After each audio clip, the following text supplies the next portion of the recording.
Y después de este momento que hemos tenido, ahora vamos a la palabra de Dios. Aleluya. Bendito Dios, Él es bueno, aleluya. Poder de Dios, aleluya. Y vamos a buscar en el libro de Mateo, en su capítulo 3, versículo 1 en adelante. Gloria a Dios. Mateo 3, 1. Amén. La palabra del Señor dice así.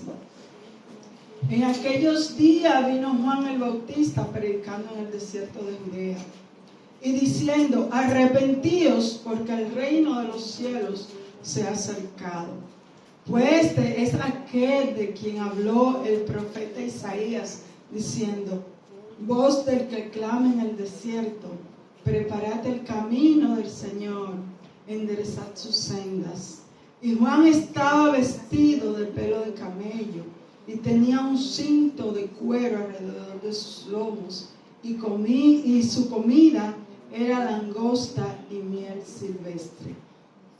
Y salía a él Jerusalén y toda Judea y toda la provincia alrededor del Jordán, y eran bautizados por él en el Jordán, confesando sus pecados.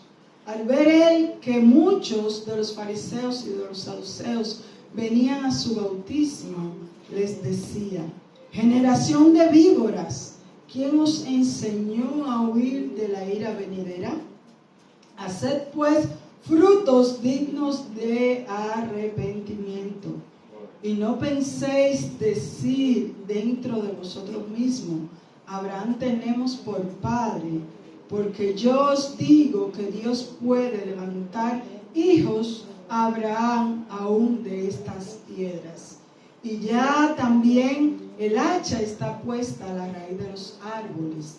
Por tanto, todo árbol que no da buen fruto es cortado y echado en el fuego. Yo a la verdad os bautizo en agua para arrepentimiento, pero el que viene tras mí, cuyo calzado yo no soy digno de llevar, es más poderoso que yo. Él os bautizará en Espíritu Santo y fuego. Su aventador está en su mano, y limpiará su era, y recogerá su trigo en el granero, y quemará la paja en el fuego que nunca se apaga. Señor, te adoramos. Aleluya. Te damos gloria y te damos honra, Dios. Gracias, Señor, una vez más te damos en esta mañana. Gloria a Dios. Gracias, Dios mío, porque tú nos das la oportunidad de venir a tu casa, de alabarte y glorificarte, Señor, pero también, Dios del cielo, de escuchar tu palabra, Dios. Cada vida, cada corazón, Señor, que en esta mañana está presente, Dios, yo te ruego, Dios amado, que tú prepares sus corazones para que ellos puedan, Dios mío, escuchar palabra tuya, Dios del cielo. Ahora me presento ante ti, mi Dios, rogándote, Señor, que seas tú obrando a través de mí, que tú me uses, Dios mío, para poder hablar con denuedo tu palabra, Dios amado. Gracias te doy, Dios, en el nombre poderoso de Jesús. Amén y amén. Pueden sentarse, Señor. Hoy vamos a hablar bajo el tema una voz que clama en el desierto. Juan, llamado el Bautista, fue un hombre que rompió con los estándares de su sociedad. Él irrumpe con una manera de vivir, de vestir y de predicar diferente a lo que se esperaba en su tiempo. Era un hombre de ruda apariencia, que no tenía ni poder ni influencia en el sistema político de los judíos, pero que hablaba con autoridad. Sus palabras conmovían aquellos que le escuchaban, porque decía verdad. Jesús dice de él en Mateo 11:11, de cierto os digo que entre los que nacen de mujer no se ha levantado otro mayor que Juan el Bautista, pero el más pequeño en el reino de los cielos es mayor que él. O sea, vemos el halago, ¿no?, que nuestro Señor Jesús puede hacer de Juan el Bautista, que entre de los nacidos de mujer no hay uno mayor que Juan. Juan vino a esta tierra con una misión o con un propósito específico, pues estaba ya anunciado por los profetas que antes que Cristo viniera, Él aparecería, que Dios iba a enviar a su mensajero, el cual iba a preparar el camino. En Isaías, en su capítulo 40, versículo 3, dice: voz que clama en el desierto, preparad camino a Jehová, enderezad calzada en la soledad a nuestro Dios. Y en Malaquías 3:11 dice: he aquí yo envío mi mensajero, el cual preparará el camino delante de mí. Y vendrá súbitamente a su templo el Señor a quien vosotros buscáis, y el ángel del pacto a quien deseáis vosotros. He aquí viene, ha dicho el Señor, Jehová de los ejércitos. A Juan se le conoce como Bautista porque su mensaje fue de arrepentimiento y bautismo. El bautismo, mis hermanos, representaba entre los judíos limpieza, y esto era requerido a aquellos que se convertían al judaísmo. Ahora nosotros vemos a Juan que viene trayendo al pueblo de Israel una predicación a ellos como si los prosélitos fuesen ellos. Les anunciaba que tenían que arrepentirse y bautizarse, cosa que para los judíos era contraproducente, pues ellos tenían a Abraham por padre y por lo tanto vivían confiados de que tenían garantizada la salvación, y por lo tanto ellos no debían de arrepentirse, pero mucho menos bautizarse. Eso era como un insulto al pueblo de Israel, ¿no? ¿Cómo tú me vas a decir que yo, siendo hijo de Dios por medio de la promesa que Dios le dio a Abraham, ahora tú me vienes a decir, ¿no?, que debo de arrepentirme? Y no solamente de arrepentirme, sino de también bautizarme, como que si yo fuera un gentil, como que si yo no perteneciera al pueblo de Israel. ¿Y por qué esto, mis hermanos? Porque desde los tiempos que Dios levantó a Moisés como el libertador del pueblo de Israel, cuando el pueblo pecaba, pues ya Dios le había establecido una serie de ritos, la cual ellos tenían que hacer, y eso le permitía a ellos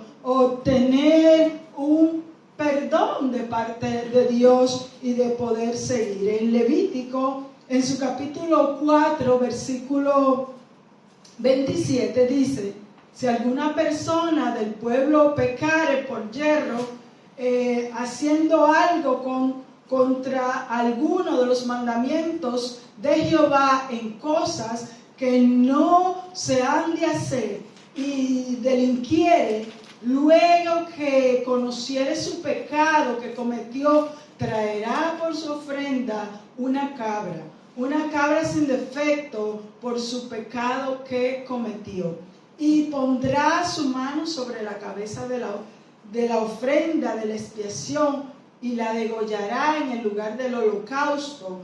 Luego, con su dedo, el sacerdote tomará de la sangre y la pondrá sobre los cuernos del altar del holocausto y derramará el resto de la sangre al pie del altar y le quitará toda su grosura y de manera que fue quitada la grosura del sacrificio de paz, y el sacerdote la hará arder sobre el altar en olor grato a Jehová.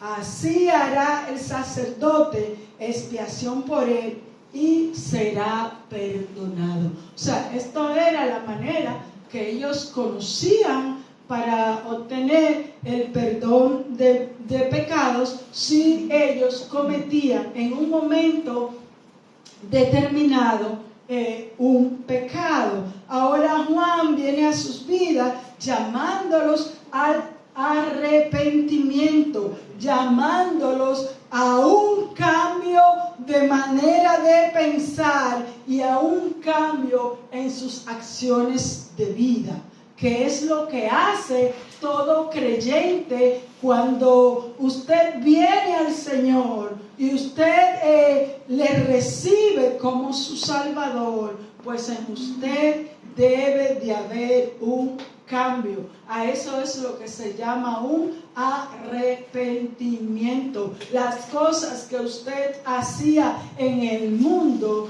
que usted no se preocupaba si estaban bien o estaban mal. Ahora, cuando usted viene a Cristo, esa mentalidad de que no pasa nada tiene que cambiar en usted. Cuando usted antes ofendía y no pasaba nada, ahora sí pasa. Así que nosotros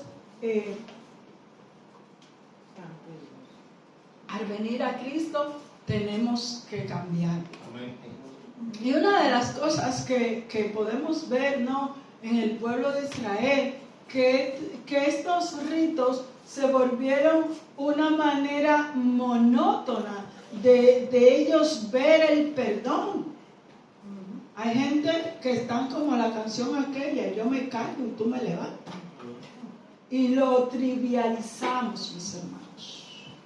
Y ya yo peco deliberadamente, que era lo que hacía el pueblo de Israel, porque cuando la conciencia me viene a mí, pues yo voy y mato un cabrito, 2 palomitas.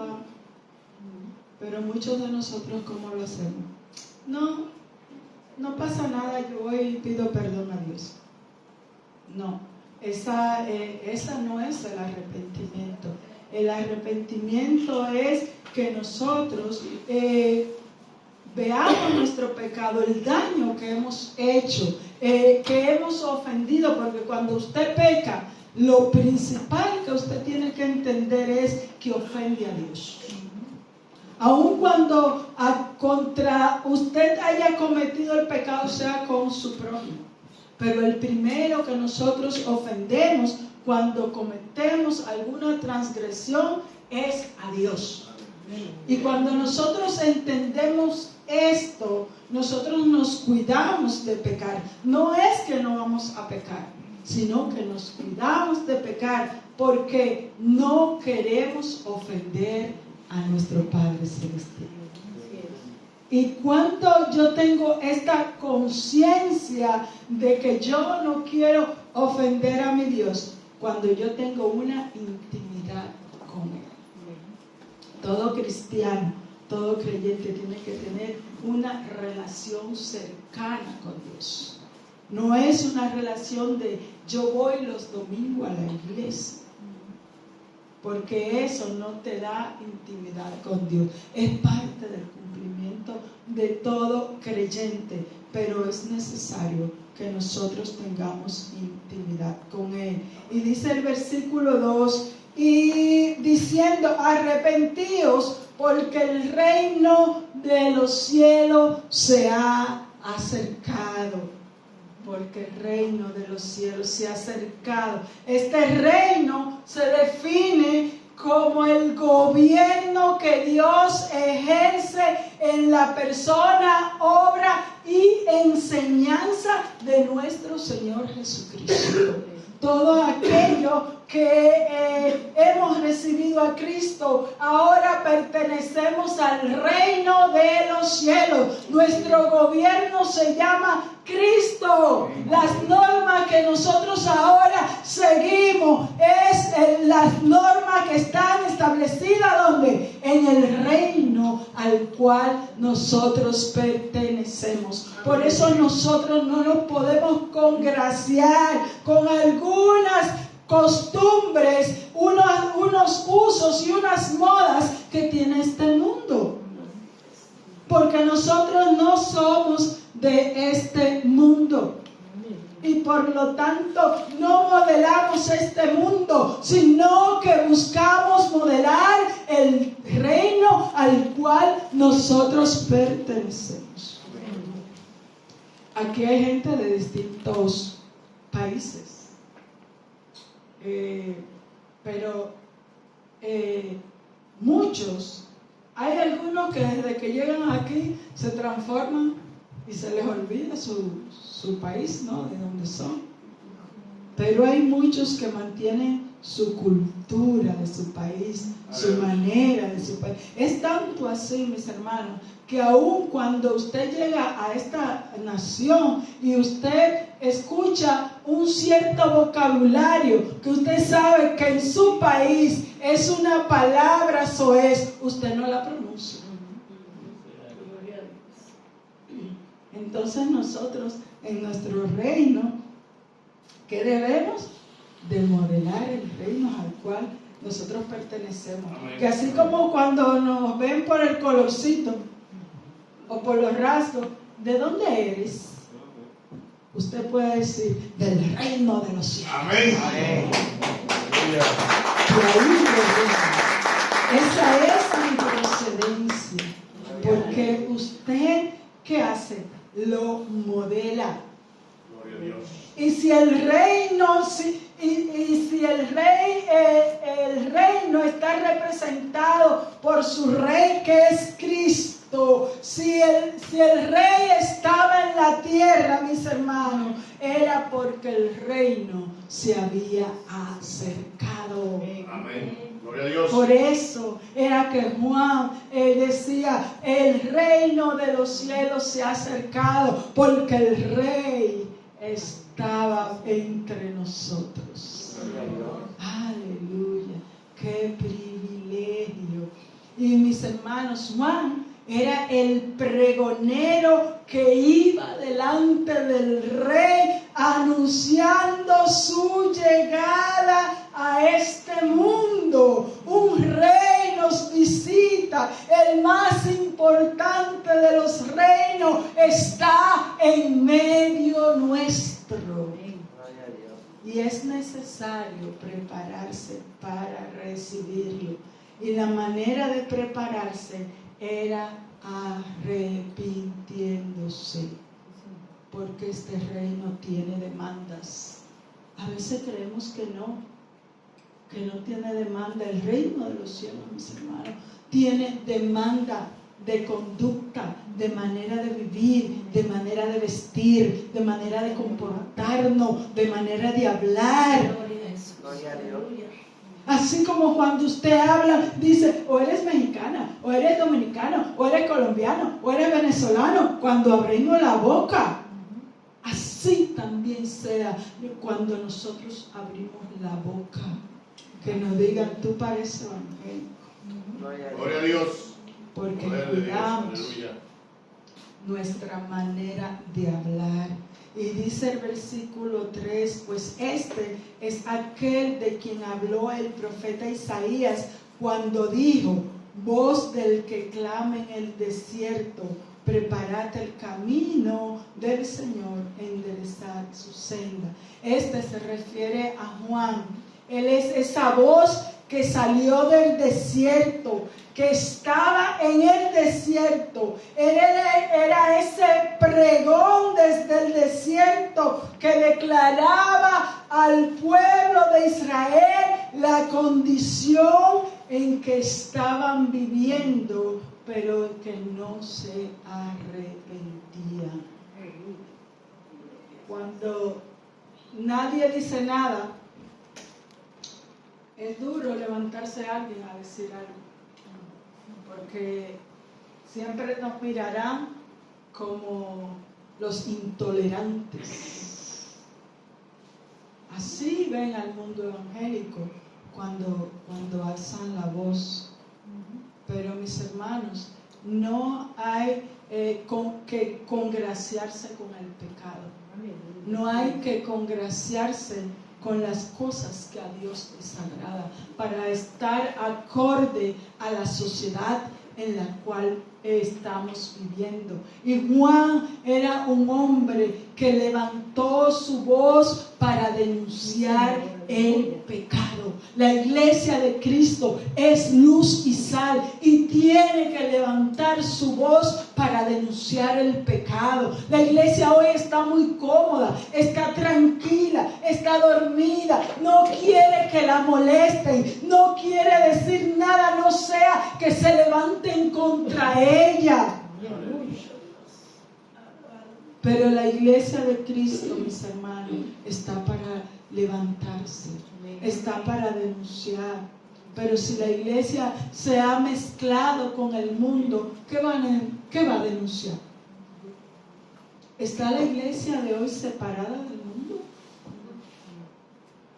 ¿O nos parecemos tanto al mundo que ya todo nos parece bien y bueno? Eso, mis hermanos, tiene que hacernos nosotros despertar. Porque la iglesia de Cristo, esa novia que Cristo viene a buscar, y que Él dice que no puede tener ni mancha ni arruga, hay que buscarla y entresacarla entre los que profesan a Cristo. Porque estamos obrando por el camino que no debemos. Por eso el Señor alza su voz para decirle: iglesia, despierta. Despierta, iglesia. Hay una voz que está clamando en el desierto. Hoy no tenemos a Juan, pero hay hombres y mujeres que están dispuestos a levantarse para decirle a la iglesia que es tiempo de despertar de ese sueño tan profundo donde hoy nos encontramos, porque nos hemos acomodado en los lugares donde vamos y se nos ha olvidado nuestra misión y nuestro propósito. Dios ha enviado a muchos de sus profetas, y entre ellos a Isaías. Isaías fue un gran profeta del Antiguo Testamento que, al igual que Juan, él llamó al pueblo al arrepentimiento, que se aparten de su pecado y que vivan para Dios, porque el pueblo de Israel, mis hermanos, solo vivía aferrado a las promesas que Dios le había dado a través de Abraham, pero no vivían una vida de arrepentimiento. Así que los evangelios presentan a Juan como esa voz que cita a Isaías, que era el último llamado al arrepentimiento antes de la llegada del Mesías. Una voz clamando en el desierto para el arrepentimiento. Eso hoy necesitamos, esa voz que se levante a proclamar arrepentimiento. Que la iglesia de Cristo pida perdón por la manera en la que hoy está viviendo. Una vida tranquila, absoluta y sin compromiso. Juan en su puesta en escena se presenta como una vida sencilla y simple, que no disponía del sistema del mundo.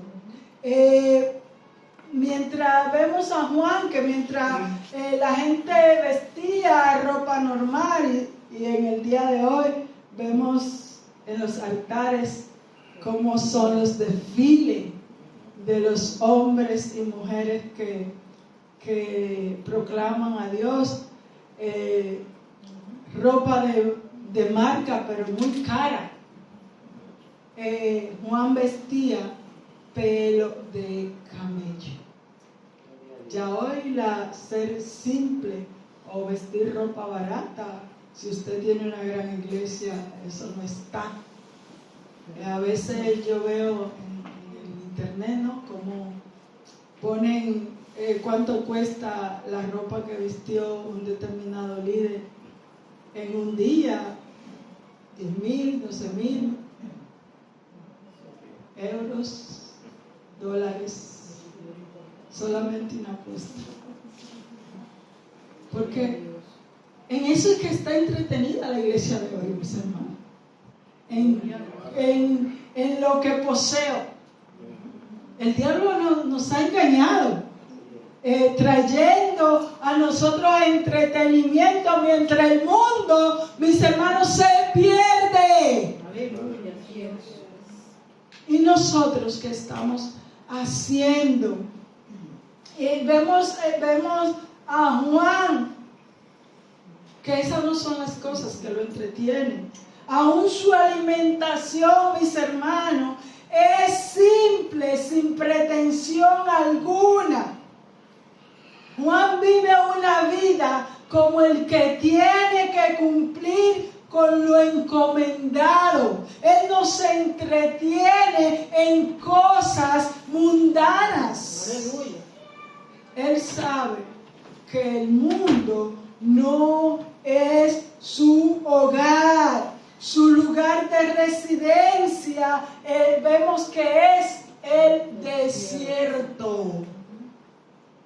¿Quién de nosotros quiere vivir en el desierto? Y con estos calores menos. O sea, mire que nos estamos ahogando aquí y estamos sufriendo. Y con aire.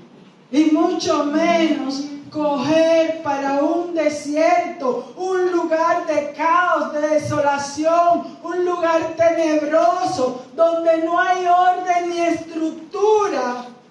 Y vemos que aquel lugar era de donde partía el pregón de Juan. ¿Y por qué en el desierto, mis hermanos? Porque el desierto representaba la condición en la que se encontraba el pueblo de Israel. Así está el mundo, mis hermanos. Así está el mundo.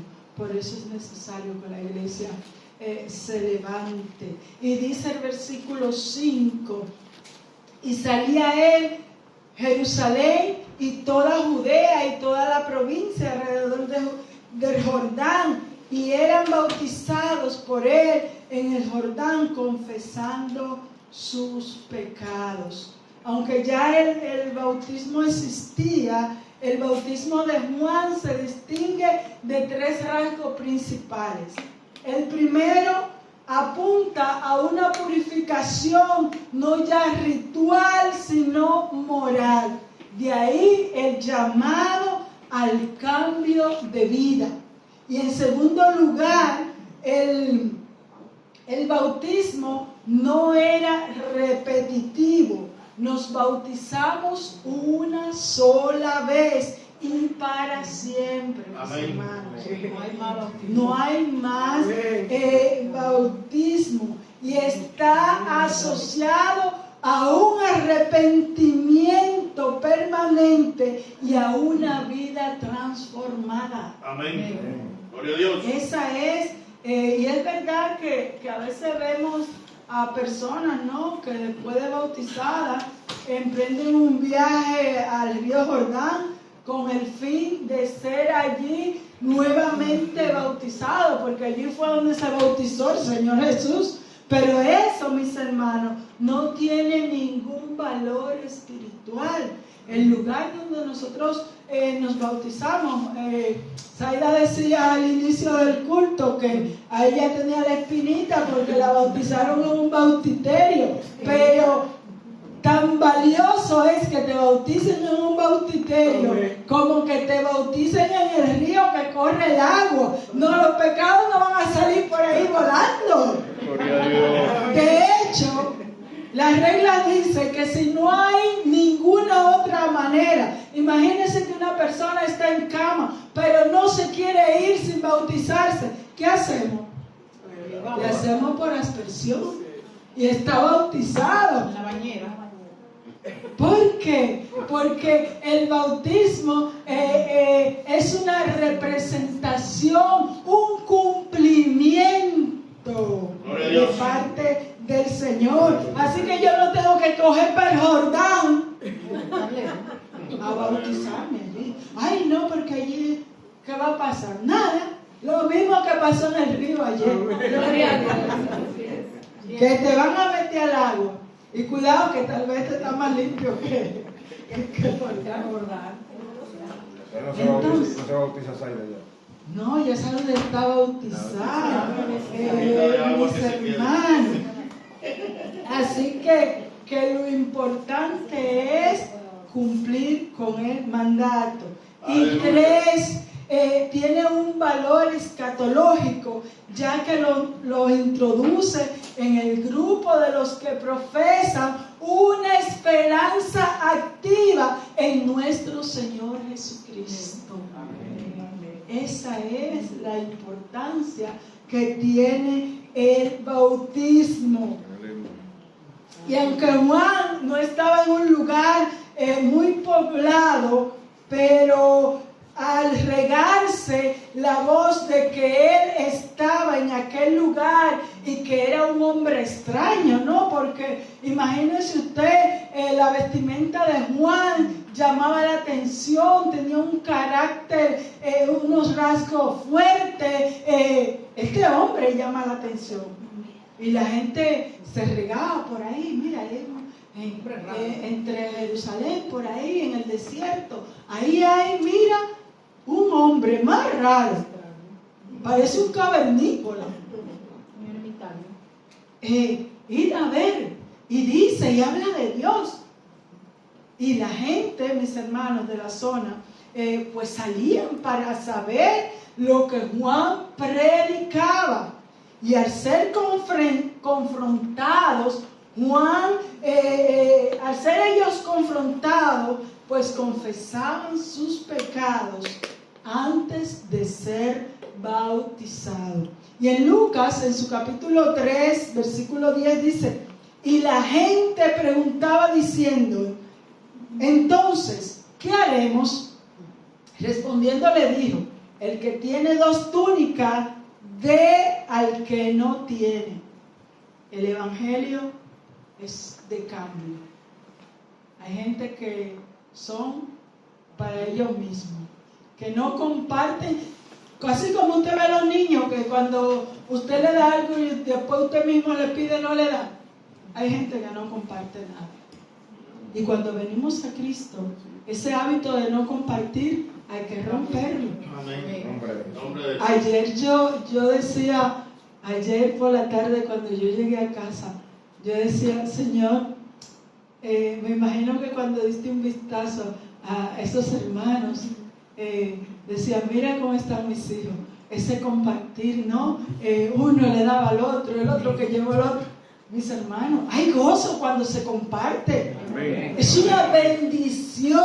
Amén. El poder compartir entre los hermanos lo que nosotros tenemos. Y vemos que lo primero que Juan le dice: el que tiene 2 túnicas, o sea, que si yo veo a mi hermano desnudo y yo tengo con qué darle de mi talla, yo le doy de la mía. Amén. Ese es el verdadero evangelio. Poder de Dios, aleluya. De apariencia. No, hay que empezar a avanzar y crecer en el Evangelio. Y el que tiene que comer, haga lo mismo. Gloria a Dios. Doy gracias a Dios por esta iglesia, Amén. Gloria a Dios. porque aquí hemos aprendido a compartir. Amén. Gloria a Dios. Ahora tenemos una ONG que nos ayuda, pero antes de tener la ONG, nosotros compartíamos. Si nos dan algo, pensamos en los hermanos de la iglesia y para acá lo traemos y lo compartimos y vamos, mira, te falta esto, te falta aquello. El que dice que me falta, que necesita, siempre aparece algo. Gloria a Dios. Porque Dios ha puesto ese amor en nosotros. Velamos los unos por los otros. Y el versículo 12 dice: vinieron también unos publicanos para ser bautizados y le dijeron: maestro, ¿qué haremos? Él le dijo: no exijáis más de lo que os está ordenado. ¿Quiénes eran los publicanos? Eran aquellas gentes recaudadoras de impuestos. A ellos el Estado les fijaba una cuota, pero de ahí para allá ellos tenían la libertad de hacer lo que les parecía. Vemos que Juan no le dice: dejen de recaudar. No. ¿Qué le dice? Recauden lo que es justo. Usted tiene un negocio. No lo deje. Ahora, si usted tiene la balanza amañada, sí, mis hermanos, porque en todos los sitios, yo compraba en un sitio Está sucediendo. y de repente yo le digo yo a Milkin el otro día: oye, pero yo compré 3 kilos de carne, que eso no dio para nada. Me dice: tú te fijaste, porque la carne que yo compré, digo, ya ahí no compro, porque es que encima, si estamos comprando carne y te amañan la balanza, mis hermanos, te engañan doblemente.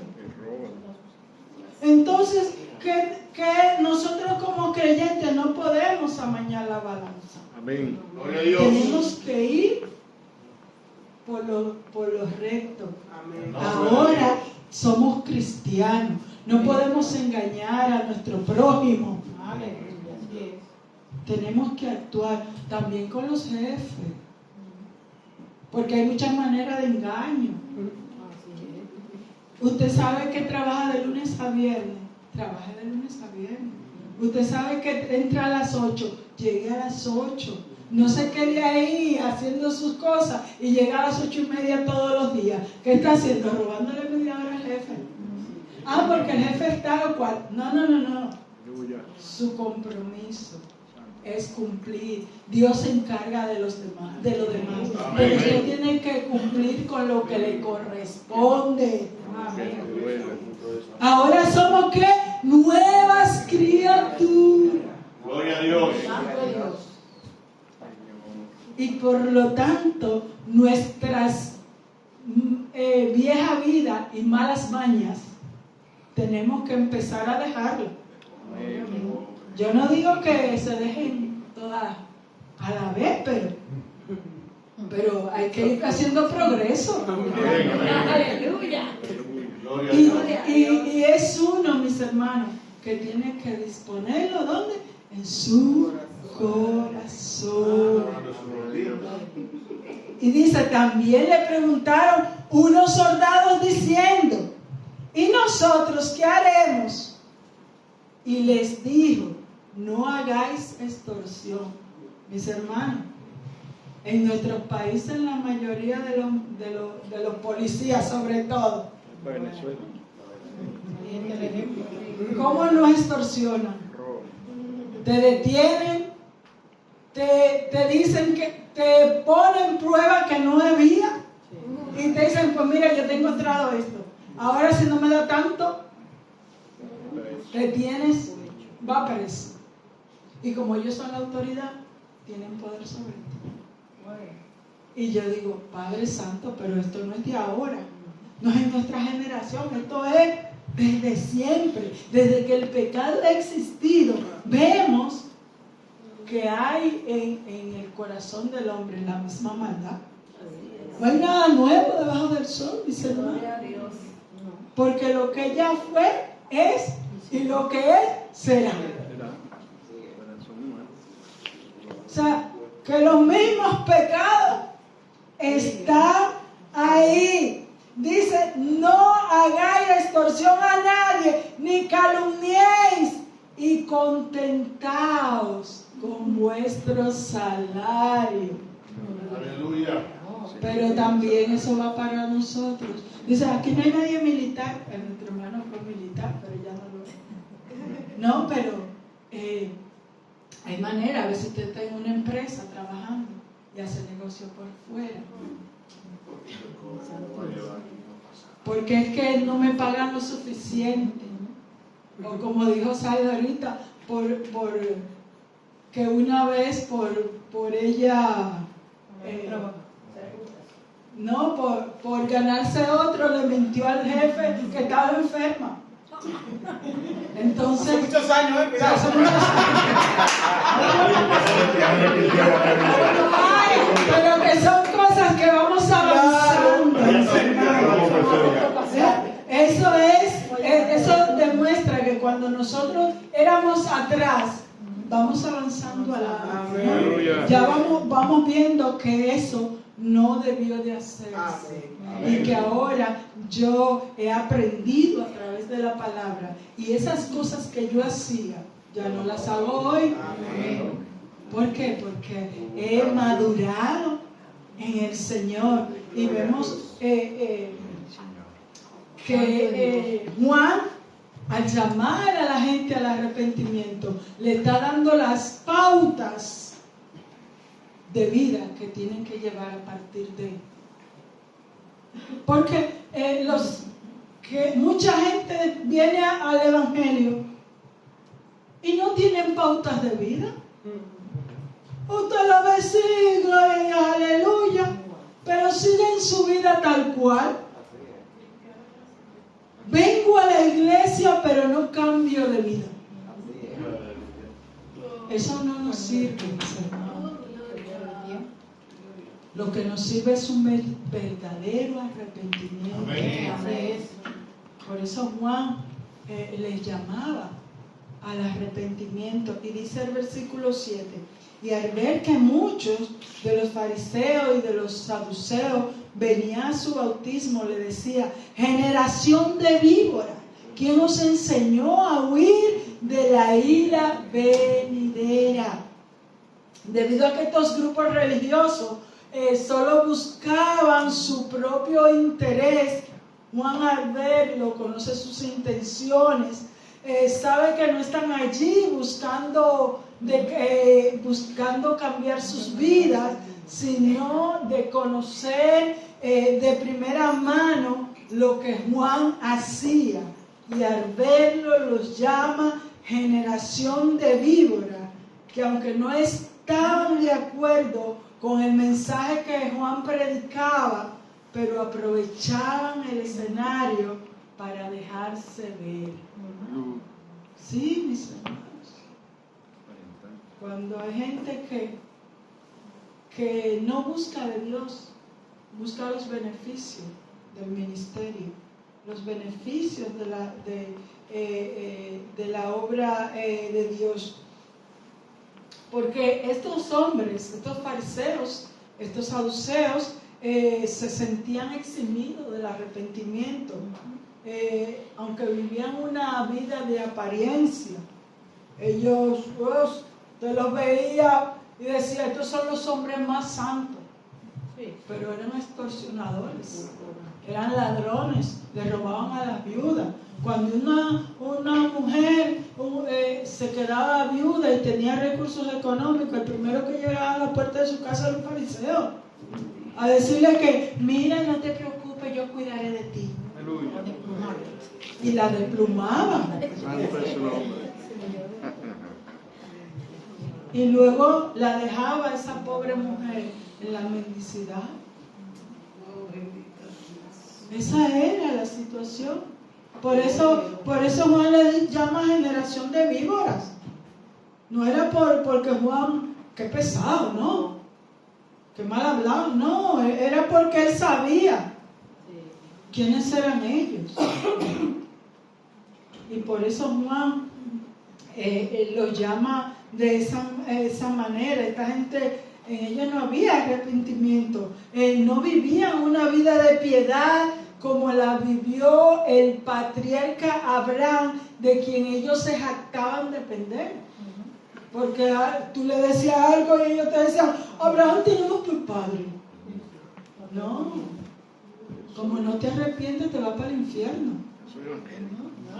Aquí se necesita arrepentimiento de corazón, de verdad, una entrega sincera, porque si ellos tenían, mis hermanos, la certeza de que participarían del mundo venidero, como decía la Mishnah, sus acciones los dejaban mal parados. Por eso Juan les aconseja en el versículo 8, haced pues frutos dignos de arrepentimiento, y no pensáis decir dentro de vosotros mismos, Abraham tenemos por padre, porque yo os digo que Dios puede levantar hijos a Abraham aún de estas piedras. Porque para ellos Abraham era como su tabla de salvación, era como su seguridad o su amuleto. Era como el indulto que la iglesia católica vendía, que la gente al comprarlo, al comprar este documento se sentía que tenía licencia para hacer cuanto les parecía, mis hermanos.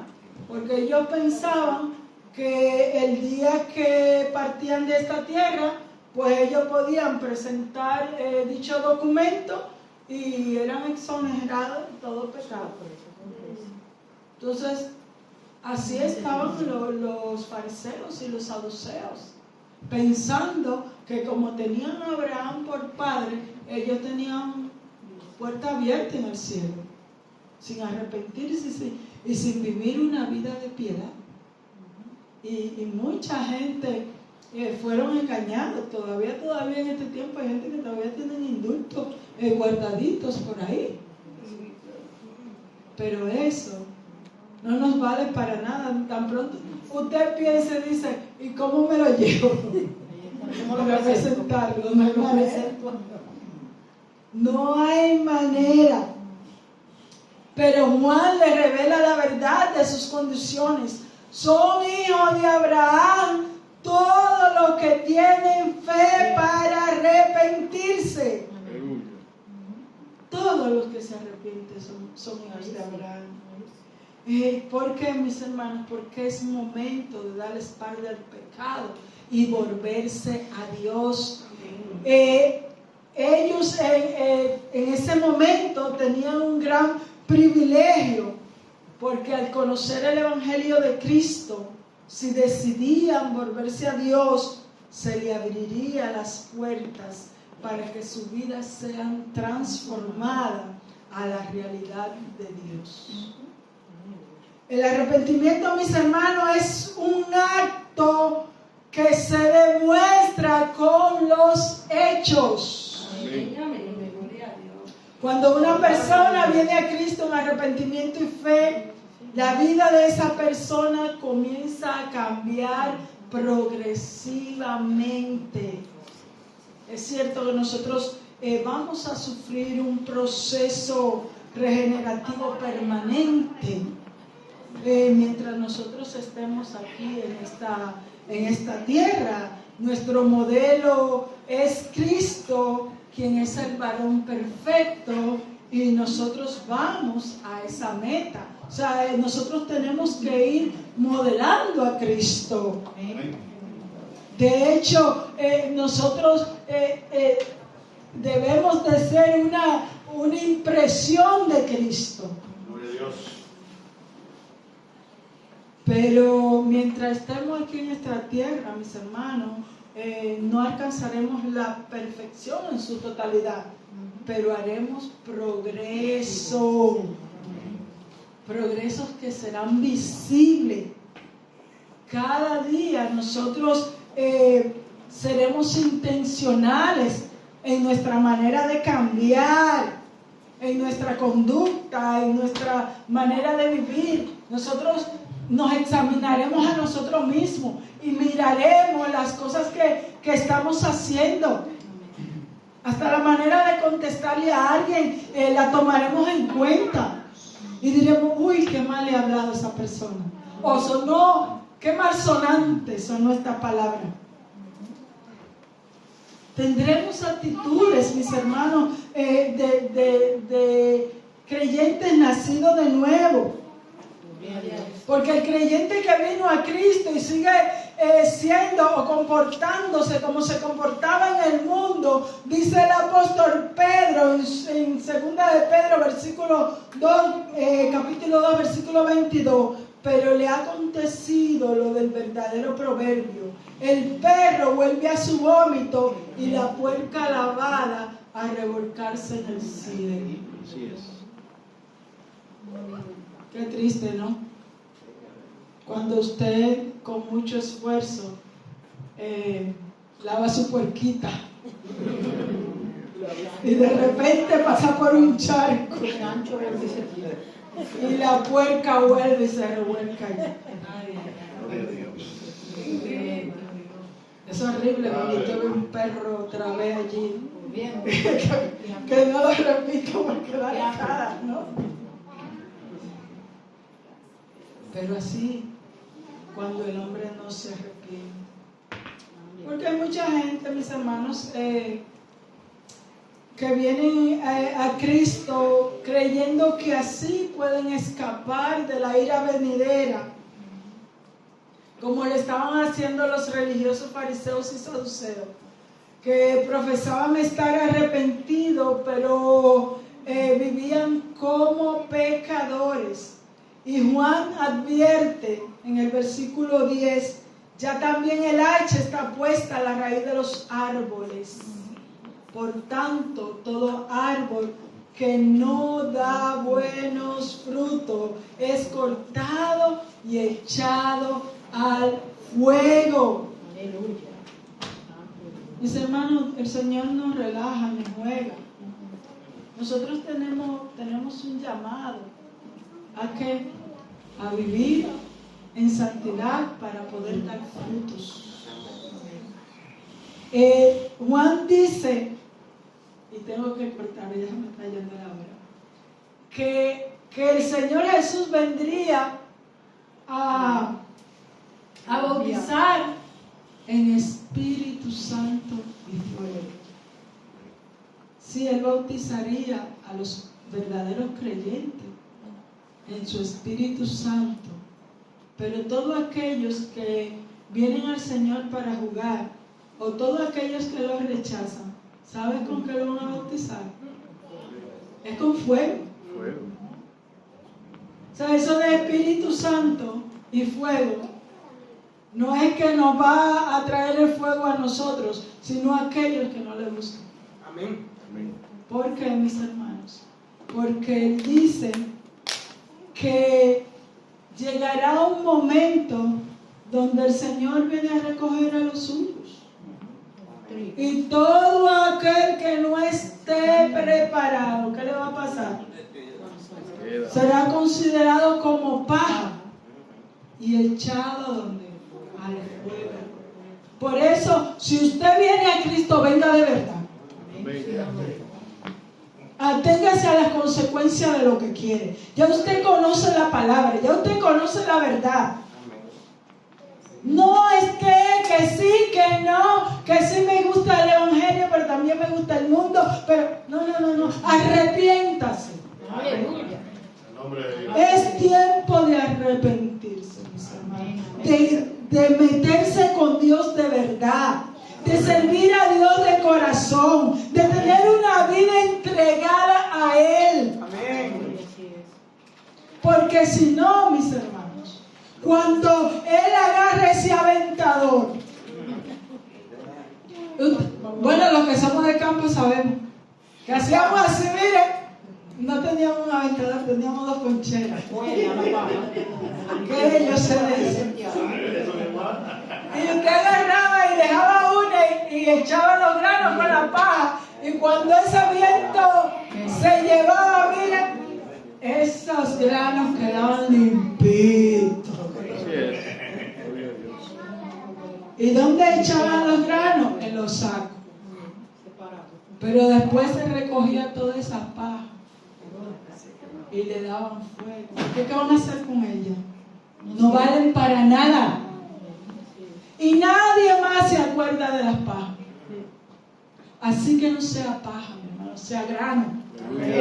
Ya que usted decidió servir al Señor, sírvale de corazón, entréguese a Él. Porque vamos a ser bendecidos. Si sufrimos aquí, dice la canción, reinaremos allá. Así que mis hermanos, que el Señor nos bendiga y nos ayude a vivir una vida en santidad y una vida para el Señor.